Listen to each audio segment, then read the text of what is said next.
Hey, Captain Logos here, preacher at large, teaching the word, inspiring, 5 minutes at a time. Hey, I'm headed back to Africa, so I need your prayers.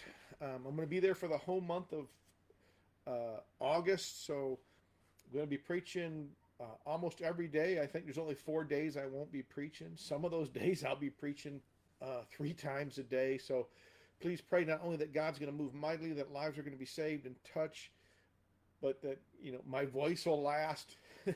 And so be praying for that. Hey, while I'm prepping, there's been so much new manna just coming in, and I'm trying to capture it all. I spend 2 or 3 hours a day just doing sermons, getting ready for Africa. And one of the sermons is going to be the seed, the plant, and the implant. And so, based on the parable in Matthew and in Luke on the sower and the seed, and the verse in the Bible that talks about the implanted Word of God. And so you have the seed and you have the plant, right?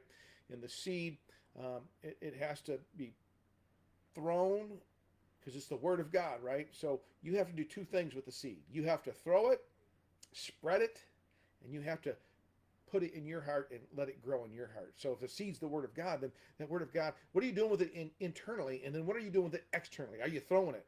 God is expecting us just to throw seed, and a lot of times we're holding on to this bag of seed that God has given us, and we're not throwing it, and the seed's just rotting in the bag, and it needs to be thrown, right? But then it needs to be put into your heart, and that Word of God needs to get into your heart. It needs to grow in you.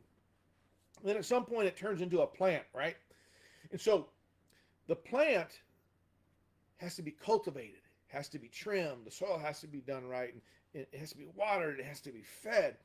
And so there's two parts to that one also. What are you doing?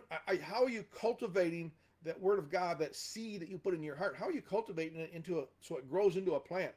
And then how are you helping others cultivate? How are you helping others grow in the Word of the Lord?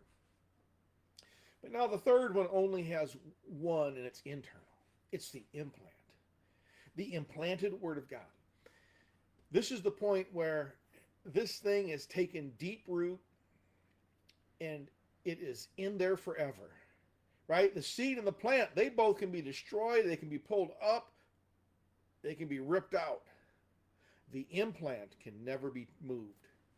This is what happens with the Word of God when you get saved and you begin to read and you begin to pray, and then all of a sudden you realize, oh, hey, you know what?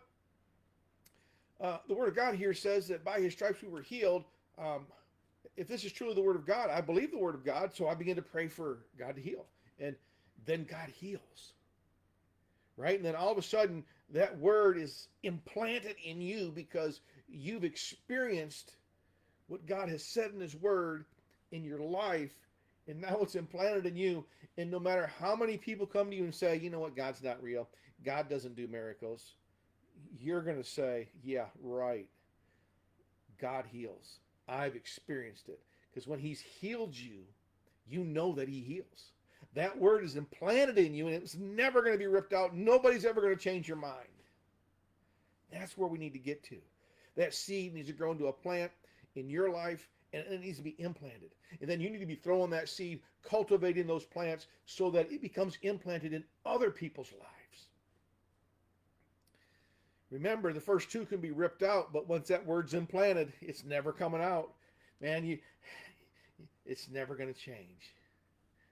Now, get your face in the Bible.